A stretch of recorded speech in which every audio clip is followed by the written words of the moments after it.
If you like the video, make sure to like, subscribe, and comment. For more videos like this, paranormal or not, what was the scariest thing to ever happen to you? When I was 16, I was being blackmailed by someone who found a nude photo of me and was threatening to show it to everyone. Because I was so young and scared, I let him abuse me and blackmail me. I was very depressed and suicidal at the time, and the blackmail only made it worse. One day, I told him I no longer cared about what he did with the photo and that I no longer had a desire to live. Instead of posting the photo, he threatened to kill my family. Of course, I called his bluff and told him he didn't know where I lived. I was wrong. He knew everything about me and my family. I felt like I was being selfish at the time, but I said he wouldn't be able to get to me if I killed myself first. His threats continued for days while I contemplated actually ending my life. A few days after his initial threat, I got a call from a blocked number. Him. He told me I had 36 hours to do what he said or he'd go through with his plans. I hung up and called the police. They deemed it a prank call and left it alone. The day after the call, I went to the store with my sister. She had already gone inside, but I was wedged between this big van. The man didn't move or get out. He just stared at me. I opened my door to get out. So did he. I waited for him to go. So did he. After a while, I got frustrated and got out of the car. He got out behind me and immediately grabbed me by my neck and tried to force me into his van. I panicked and bit his hand and stomped on his foot. He let go just enough for me to sprint inside. When I turned to look back, he was already gone. I told my sister about it. She didn't believe me. That night, I stayed up a little longer because I was feeling sick. The front door knob started to turn. I snuck off to grab a knife and looked out the window. It was the same van as before. I grabbed my phone to call the police, but he left. I checked the other sides of the house.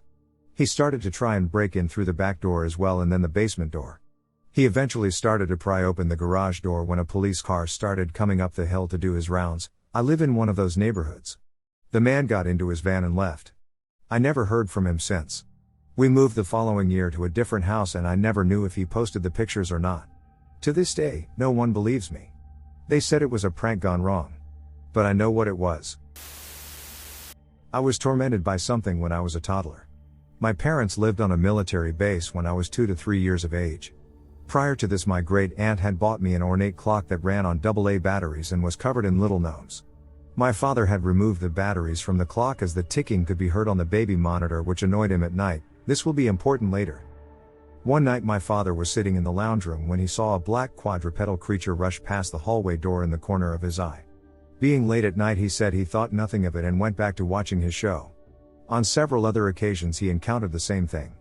The part where this got real for him was one night he and my mother were together one night when once again Dad saw the dog-like figure walk past the doorway again. Mom noticed him looking over to the doorway, and even though they had never discussed it before, she turns to him and said, "I've seen it too." The part where my torment comes in is that late at night my parents were often woken to me screaming in the middle of the night. These weren't your typical cries of a toddler, but the screams you associate with people who are terrified. Mom and Dad would come into my room to find me sitting upright facing the end of the bed and screaming. This happened on multiple occasions. One thing that always creeped Dad out was that the battery-less clock would start ticking through the baby monitor in my bedroom moments before I started screaming. On one occasion Dad claimed to have seen the dog-like figure run from my bedroom when he came to stop me from screaming. I don't know if this is just my memory playing tricks on me or if it was something so traumatic that I do remember it even though I was very young, but I do recall a black humanoid figure standing at the end of the bed staring at me menacingly as a child. This has scared me to the point that in my late 20s I still can't stand the sounds of analog clocks ticking and get nervous to look at the foot of my bed at night in case I see the figure again. We have this abandoned house in the village I grew up where a family died under mysterious circumstances like ages ago. At least that's what the folks here says, and a few years ago me, my sister, my brother and a friend had the great idea to go there and check it out. So we went there at like around midnight, and my brother and his friend went inside. Me and my sister stayed outside to keep an eye on the surroundings, so we wouldn't get caught. I felt super uncomfortable as soon as we arrived, and had the constant feeling of being watched even though no one lived in that area cause the direct neighbor passed away a few weeks prior. So my brother and his friend went in and me and my sister waited outside. We saw them walking from room to room for like 4 to 5 minutes, when I noticed another kind of light in one of the windows next to the room my brother was in. So I immediately asked my sister if she has seen it too, Thought well maybe my mind is just tripping, but she said she saw it too. So I kind of freaked out a little bit, and texted my brother several times to get their asses out of there pretty quickly. But he doesn't answer. I started to panicking because I felt so uncomfortable the whole time, and nothing would have bring me into that house to tell them to get out, but eventually his friend went over to a window on the front and told us they would finally come out. And like 2 seconds after he said that, all the streetlights around us shut down. Only the ones around us, and the rest nearby, like on the next street, were working perfectly fine. The feeling of being watched got even more intense, and I know that sounds cliche, but it felt like the temperature dropped down. I was literally freezing and panicking and crushing my sister's hand while we waited for them to get out. When my brother and his friend came out, they just grabbed me and my sister and we ran home without looking back. Later at home, both of them told us everything was fine at the beginning, but like after 5 minutes or so they had the same feeling of being watched, even though there wasn't something out of the line, like just a dirty old abandoned house. But my brother sworn he had seen something moving in the mirror on the floor where we've seen the other light from outside, and immediately felt like they weren't welcome there. I also asked him why he doesn't answer the messages I send him, and he said he haven't got any while they were inside. And I swear to God, I never was more terrified than that night. They were in there for not more than approximately 10 minutes, but it felt like an eternity. And since then I never walked past that house alone or after sunset. While out on my own on the West Coast, I booked a night at an Airbnb campsite. I drove in between the arrival time I had selected, and when I arrived the man had me come inside. He was already disgruntled because he had messaged me asking for my exact arrival time. I hadn't seen the message and thus I hadn't replied. I apologized and we continued talking. He mentioned that he doesn't supply tents, which wasn't listed in the review, but said he could let me rent one as long as I gave him my debit card. I was uneasy, but I needed the tent and had already paid the reservation fee. I gave him my card and he went upstairs to a separate room for at least 5 minutes. When he came back, he returned my card and gave me a poorly labeled map of how to get to my campsite. He also gave me a mat I could sleep on in the tent. Sure, I could figure the map out and anxious to get out of there, I left and began to drive toward what I thought was my campsite. I ended up driving around for at least an hour looking for my site. When the sun was almost set and I was deep in the woods surrounded by trees on an incredibly narrow road, I decided screw it and turned around. I would cut my losses and drop the money on a hotel. As I drove out of the woods, it now being night, I passed another car zooming down the road in the direction I had been heading. It was the same man. He would allege later to Airbnb that he'd been driving out at night to check on me. He'd filed a complaint to Airbnb about my not returning the tent and mat and wanted money to replace them. I ended up having to write back to Airbnb explaining the situation, that I was a 26-year-old female traveling alone and that this guy had made me feel uncomfortable. So uncomfortable that I didn't feel I could return to his house to ask for directions or clarification. I also pointed out that when a young woman goes missing, you get worried, you don't demand money. I don't like to think about what would have happened if I hadn't turned that car around, if I had been alone, deep in the woods, with this man I didn't know who also had my debit card information. I think I'm lucky to be here, and I'm never going to try camping alone again. It was about 4 a.m. and I was headed into work. My gas tank was on E. I pulled up to a pump. There were probably 3 or 4 other people getting gas. Music was blasting from the speakers and I could barely hear anything. When I pulled in I noticed a man leaning on the wall near a van but didn't think anything of it. Just as I slid the pump nozzle into my car, I heard him say something to get my attention. I couldn't hear what he said so I got closer. He asked if I had jumper cables. I didn't have them so I said no. He then asked if I could call his girlfriend to come pick him up and take him to work. He gave me the number and I called it. Sorry, the voicemail box for this number is full was the message. He gave me another number, same thing. Voicemail box full. At this point, I'm starting to get a little worried and part of me was replaying the voicemail box in my head and it was just message after message of chubby white guys like me going, yeah, your boyfriend is stuck at the gas station and needs you to pick him up. Then he asks if I can take him to his car. This throws me for a loop because he was leaning against the wall near a van and I thought that was his vehicle. He then tells me his car is up the road about half a mile at another gas station. Now, I know this gas station. I know that it's not a 24-hour gas station and also that it's in a very dark, secluded area and the surrounding neighborhood is kind of sketchy. He says someone let him borrow their bike to get down to this gas station and was wondering if I could give him a ride back to his car. Now, one thing I didn't mention, this is in the middle of winter. What person is going to be riding their bike through town in the middle of the night in the middle of winter, and be totally willing to let a complete stranger borrow it? I reluctantly agree, partly because he was black and I didn't want to assume the worst because of his skin color, and also because I want to do the right thing, but I immediately regretted it as soon as I agreed because the story had way too much weirdness and inconsistency to be legitimate. He said he was just going to drop the bike off inside so the owner can come get it and we could go. The second he walked in the station, I put the nozzle back on the pump, thank God I hadn't pumped any gas yet, jumped into the front seat, and hightailed out of there. I was laying in bed one evening as a 16-year-old.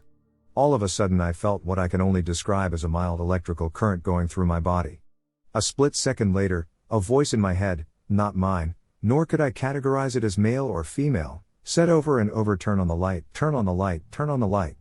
I lay there confused for a few seconds. Then the electrical current got stronger and my bed started to gently shake. It was a single ensemble on wheels and the floor was slate. The voice was still going and by this time I felt a little paralyzed by fear. The bed began shaking violently and actually started banging against the wall, all the while the voice was becoming more urgent. I sat up and put my feet on the ground. The voice and bed shaking then stopped. The light was still off. I looked to my left and in my wardrobe mirror could see a person standing with their right hand on their right hip. The person would have been standing directly in front of me, but with their left side toward my front. They were in the mirror, but they sure as hell weren't in front of me. I jumped up and turned on the light. The whole experience probably took 30 seconds. Slept with the light on that night. I also began locking my door after this experience. I had a room that was once an outside shed, but had been converted to a bedroom. Not too many nights after a male attempted to get into my room, I could tell by the size of them, they were unable to do to the locked door. I didn't make the connection at the time, but I'm pretty sure I was being protected by someone or something with all the turn on the light and bed shaking. Not too sure about that figure though. Paranormal. Once, middle of the day, bright, clear, sunny, I was driving down the highway as a rural stretch between two small cities in North Carolina. I was coming to an overpass, and out of the corner of my eye, I saw a Native American walk out of the woods and toward the road. I slammed of brakes, and in a panic, turned my head to look at him and he vanished. I saw him take 3 or 4 steps. I still remember exactly where it happened and every time I go past, I look. It turns out a couple of days after that, a little event center and spiritual retreat center in that Tony town was having this Native American flute player guy perform that weekend. I didn't know about the spiritual/event center or the flute player, after I got freaked out about seeing the apparition. I saw an announcement about it while grabbing a coffee at the little local coffee shop. I rode by the place a little later, then got back on the highway, and I realized, the place having this Native American flute player guy is maybe 1 to 2 miles from where I saw the spirit? Apparition? And it was walking towards that place. In the old neighborhood where I grew up, there was an abandoned windmill that had once been used to pump water. One day I was playing with friends in the lot around the huge windmill, and all of a sudden the large wooden blades starting rotating, something we had never seen happen before. For years it had stood motionless. If one of my friends hadn't yanked me away, a windmill blade would probably have whacked my body. This requires a little explaining, so bear with me. As a kid, I used to walk over to the auto shop behind my house, to buy sodas from their machine. To get there, I had to walk through a few gravel lots, and pass our creepy old shed. This dilapidated old shed came with our house, but we don't use it for anything, as it is old and literally falling apart. My parents had considered taking it down many times, but they hadn't gotten around to it. Anyway, one night my mom sent me to get us some sodas, after dark. I started walking to the soda machine. When I got about halfway there, I heard a bump in the shed. I stopped and looked back, but didn't see anything, so I thought it was nothing. I got the sodas, and started heading back. When I was about halfway back, I heard another thump from the shed, much louder this time. Thoroughly spooked this time, I stopped and stared at the shed. Suddenly, some humanoid thing stuck its head out of the shed, and started crawling out. It was skinny and flesh-colored, and I could see its ribs. I started to seriously freak out. What the heck is this thing? Then when it finally freed all 4 of its limbs from the ruins of the shed, it started running away on all 4s. Only then did I realize, it was just a freaking dog. It still seriously freaked me out though. And I never went near that shed in the dark again. When I was about 16, me and a friend, let's say Mason, were going to another friend, let's say Daniel's house after school to hang out. For context, me and Mason are black. Daniel is white. So, me, Daniel and Mason walk from school to Daniel's house to hang out, but his family is having some event at their place and Daniel has to stay behind to be social and whatnot. So me and Mason decide to go to the nearby park. I went to elementary, middle, and high school in this neighborhood, so I know the park is open to the public until about 7-8 p.m. Me and Mason make it to the park and just start chilling on the swing sets, talking, just wasting time until we can go back to Daniel's. It's just us two out in the park. All of a sudden, a cop shows up. Apparently there are reports in the neighborhood of suspicious individuals who are spray painting and putting graffiti everywhere. So he asks if we have any markers or pens or spray cans on us and we say no, we didn't even have our backpacks, we just left them at Daniel's since we were coming back. So he starts asking us questions, why are we here, where do we go to school, etc. And we answer everything honestly, we go to school nearby, and we're just waiting to go to a friend's house. We show him our school IDs and everything. Both our parents are military too, so we also have our dependent cards that we show him. Before we know it, we're surrounded by 6 cops. They all have us pretty much surrounded in a semicircle. They're all asking us questions at the same time, obviously trying to trip us up and get us to mix our details up somehow. Basically just trying to catch us in a lie that didn't exist. Then they start getting antagonizing, playing on swing sets. My 5-year-old swings on swing sets, that kind of stuff. We don't give in, we just try and stay calm. At this point I'm very much afraid, but I remember being so clear-headed and super aware of every movement they were making. After some time of them questioning us and antagonizing Daniel shows up. As soon as he walks on the scene and sees what's going on he asks what's going on here. And the cops immediately disperse. It was so eerie. Like, no apology, didn't even really look Daniel in the eyes. As soon as they saw him coming up they walked away. To this day, I wonder what might have happened has he shown up even a couple minutes later. For reference, I'm a 4'5", 135 centimeters, disabled woman, and people often get confused about my age if they don't know me. That bit's important. Last November I was with my mom on a long-ass road trip to be with my granny as she was in hospice. We stopped for gas in one of those one-stoplight towns and she ran in to pay while I hung out and stretched my legs next to the car. I noticed this huge black SUV drove by a couple times, pretty obvious because it was gigantic and one of the 2 visible vehicles in the entire vicinity. After a couple rounds, it pulled into a stop across from ours, and nobody got out. The windows were tinted, so I couldn't see inside, but I had the feeling somebody had their eyes on me. Had I been thinking, I would have looked at the plate, but I was distracted. I should have gotten back in the car, but I didn't think to. When my mom came out, the guy laid rubber. Peeled out of there like he'd just robbed the place. I didn't even fully process what had happened for an hour or so, but I think about what might have happened if she hadn't come out when she did. I didn't have my phone on me, my purse was in the car, I'd have had nothing. No way of getting help. This is a bit of a different note than what I've read on this thread so far, but here goes. My daughter was born with severe health defects. We were aware from birth that the time we had with her would be short. This wasn't an easy thing to hear, but, with time, we came to what peace we could with the situation. Life quickly fell into a rhythm, as it always does. For 2 years, she spent nearly half of her time in the hospital and while at home required 24-hour care. Her mother was rarely apart from her during all this, but I had the responsibility of keeping a roof over our heads and food in our stomachs. When our little one was in hospital, as long as she was stable, I would usually have to stay home to keep working, driving in on the weekends and whatever days I could afford to miss and still make rent. It was 2 years of being terrified every time my wife would call me while I was at work. 2 years of obsessively checking my battery to make sure it didn't shut itself off. 2 years of panicking if I dropped my phone. In February of this year, I got the phone call that I'd been dreading. My baby had been in the hospital again at the time. Things had been getting worse, but she was stable, so we decided I would go back home. It was always a mutual decision of whether I would stay at the hospital or make the drive back home to go back to work. If my wife needed me with her, then job be damned, I would be there. When I got the call, my wife was sobbing and incoherent. She eventually gave the phone to a nurse to explain that our daughter was crashing and they thought this was likely it. She didn't have to explain. I knew as soon as I answered exactly what was happening, and by the time the nurse had come on the line I was already on the road. The 2-hour drive to the hospital was the longest 2 hours of my life. I've always worked in dangerous fields, and have come close to death myself more than once. I have never been more terrified in my life than by the thought that my child was slipping away and my wife would have to go through this alone. I was able to make it to them. I got to kiss her little face and tell I would love her forever. She held on for another day, and when she went she was in both our arms. And we wept. And we still do. I dated this girl for 3 years in college and never experienced paranormal activity prior to meeting her.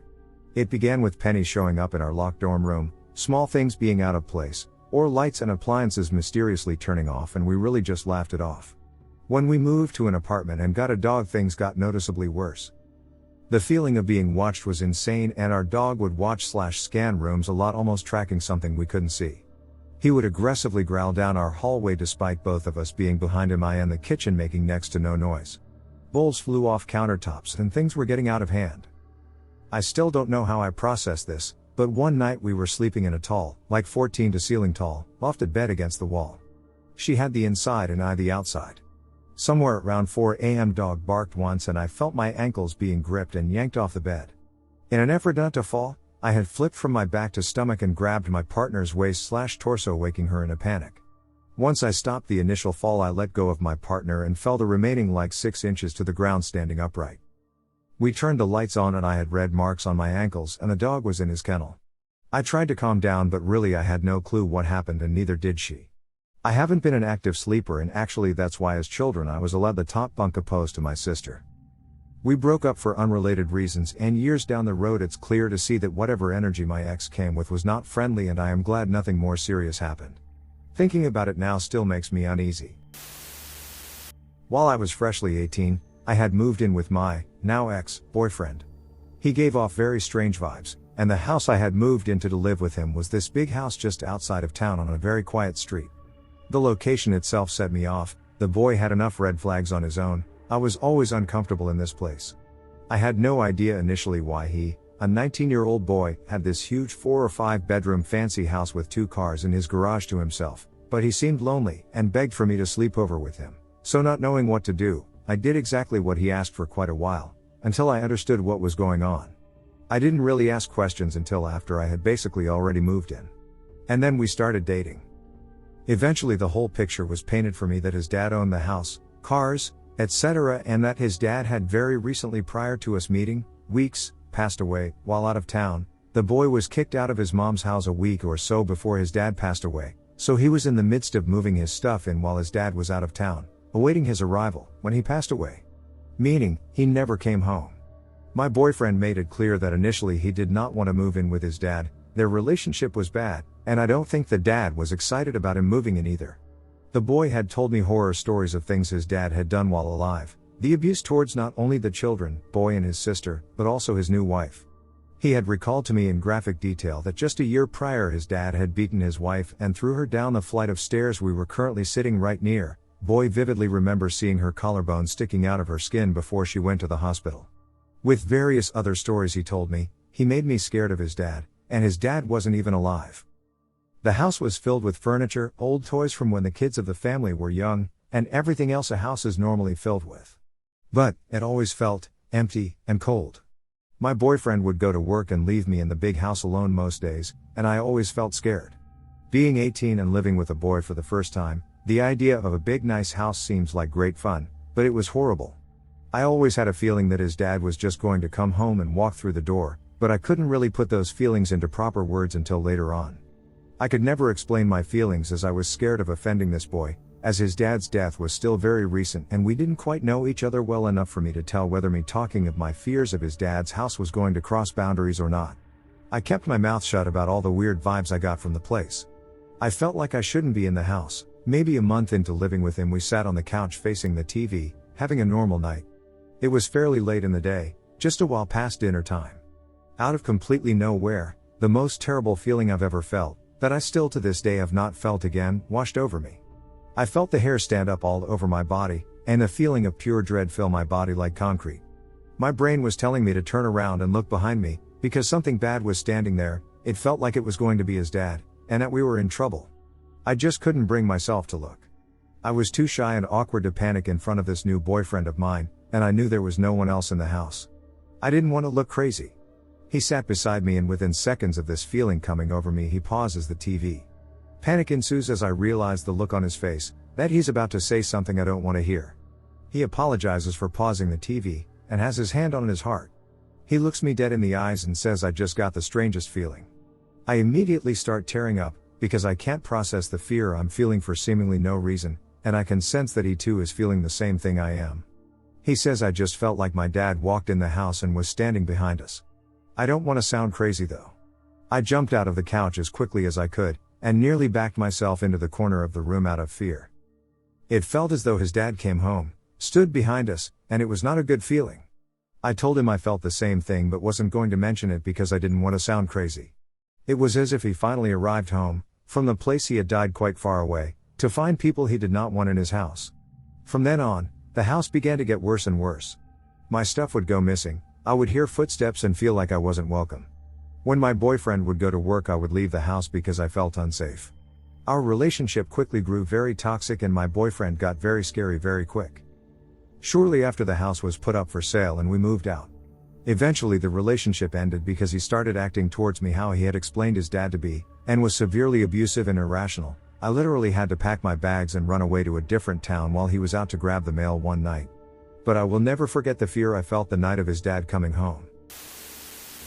There's a bit of woodland near where me and my late wife used to live. About 10 years ago, we went for a walk early on a Sunday morning and decided to walk through the woods. We came upon a clearing and, standing in the clearing, were roughly 20 black men all wearing hooded robes standing in a wide circle facing each other in complete silence. To say we were creeped out would have been an understatement. We watched in silence for a couple of minutes before one of them spotted us. Then they all turned and looked at us. That's all they did. They just looked at us. It felt like you could have heard a pin drop. We noped out of there as quickly as we could. I thought we had experienced some kind of supernatural event. However, I later found out that a local church group were running some kind of inspirational program for young black men, and they would often go to the forest, pray and meditate on a Sunday morning. There was nothing supernatural about it whatsoever. I kind of feel let down that there was nothing spooky going on, though I have to admit it was kind of creepy at the time. I was around 7 when I saw it. I'm a grown adult now, and to this day, I get frightened thinking about it. My family has always been sensitive to the supernatural. I remember being over at a family friend's house for some party, I think New Year's. Either way, it was definitely dark and spooky. There weren't many other little kids around except my 2 cousins who liked to avoid me, so I was mostly on my own. I was getting bored and the wife of the house said I could go down to the basement where there was a playroom. Being a strong, independent child, I headed for the door to go down. It had a tan carpet steps and a sleek railing. The light was on, and as I took a few steps down, I could hear shuffling noises. Someone was rustling around down there. I assumed it was my cousins and I called their names. The noises abruptly stopped. I got maybe halfway down the stairs and something peeled out beyond the wall of the staircase. It couldn't have been taller than 4 feet. I remember it being small, but again, I was 7. It was Jewish looking around the edge at me. It wasn't exactly formless, but it was weirdly round. And it was black. Blacker than ebony. The deepest, darkest black I have ever seen in my life, like it was some abyss, all except for 2 tiny, white, pupil-less eyes that were ever so tiny. It was so sudden, I nearly fell down the stairs. I froze and stared at it for a few moments. When I looked at it, all I could think was that it wanted to hurt me. I knew it did. There was something so sinister and evil about the way it looked at me. I remember it leaning out more from beyond the pillar, just enough that I could see both eyes and mouth. It was smiling. Or baring its teeth. At that point, I screamed and turned to run back up, tripping over my own feet. I remember feeling so scared I thought I was going to die, and I could feel that whatever that was thought it was the funniest thing in the world to watch me struggle. I slammed the door and went running for my mother. My dad went down there and didn't find anything. It was conveniently gone. To this day, the only person that's believed me has been my grandmother. Even my own mother, who's had a few paranormal experiences herself, thinks I was just tired. I will never forget that creature. I don't know what it is or where it came from, but I hope I never, ever have to see it again. Believe me if you wish, but just writing about that made me freaked out all over again. This happened when I was 12 years old. The story I'm about to tell you maybe won't feel so scary as others, but I can assure that for a 12 years old kid is scary as hell. I was with my mom and his husband going to buy some clothes. We had 2 dogs, Sumo and Jupiter. Sumo was a big dog while Jupiter was just a puppy of 6 months. When we arrived at the clothing store, I had to stay outside with the dogs because either way, they were going to bark until their voices were out. I was standing next to a truck with a bunch of weird-looking people hanging in and out of the truck. When I say weird, I mean they had scars and mafia tattoos all over their body. Everything was alright until one of the guys approached me and asked about Jupiter. He started touching and asking, or crying, "Are you sad?" He was barking because he couldn't see Mom. "Do you want to come with me?" "Yes, you want. You want." I just smiled thinking that he was joking. Then he returned with his partners and started talking with them. They were talking and looking at me askance. Then I turned just a second for readjusting my dog's rope, and when I looked again he was closer than before. When I looked away, he did the same thing again. I started doubting about this guys. I looked at him, and he came back to his friends. They started talking again and looked at me askance. I started to panic. I am a paranoid guy. I just started thinking in the worst scenarios, that they would hit or kill me and then stole Jupiter and Sumo for selling them at the black market or something worse. When I tell you this situation, it may not sound so dramatic, but a 12 years old paranoid kid will be scared everywhere. Then, he approached me again and told to the dog, "Come on, let me see, how do you bite?" He approached his hand to Jupiter's mouth, and Jupiter, as he was a playful dog and did the same thing when I did that. When he had just a few months, I gave him my hand to bite and train his teeth. He started biting the man's hand, but as he was just a puppy he couldn't make him any harm. Then I thought that this man wanted to steal him and use him to fight other dogs. I started to panic and I got stressed and didn't know what to do. He came back with his friends and started to see the bottom of the truck and looking at my dog askance as if they could put him inside. I got very stressed and I was already thinking about what to do for self-defense against 4 adults. They were approaching very slowly to me and I was prepared for dying, but my mom arrived. After 30 minutes my mom finally arrived. She wanted to stay a little more, but I told her to go right now at this precise moment. She refused, but I insisted. I told her that I would explain her later. Finally, she gave in and started walking away as fastest as possible. You can call me paranoid, you can say I'm exaggerating, but something is certain, and that is that it was the moment when I was the most afraid in a situation. When I was a young teenager, I spent summers in Anchorage, Alaska, where doesn't get dark that time of year. I was having nightmares one night where I was repeatedly being woken up by what I can only describe as the sounds of hell. Each time I would drift off to sleep, I would be shocked awake by the worst screams one could ever imagine, getting louder and louder until I woke up. By the 4th or 5th time the screams came, I was so terrified I just hid under my covers, peeking out a little hole for my eyes, convinced I would never sleep again. The room was not dark, and even though the curtains were thick I could see most details of my room. Next thing I remember, I see a floating woman over by the foot of my bed near the window. She wore white, flowing clothing, and I could not see her feet. She was not gesturing or speaking, just floating there looking at me. I remember thinking I should have been terrified, but after the screaming nightmares, I was just relieved that it was something new. Then, to my surprise and relief, I started to feel safe and protected by her presence. I couldn't totally make out her face, but for lack of a better way to put it, I felt very comforted by her. I don't remember exactly how long she stayed, but it was at least 15 to 20 minutes. I never saw her leave, but after she was gone the nightmares stopped.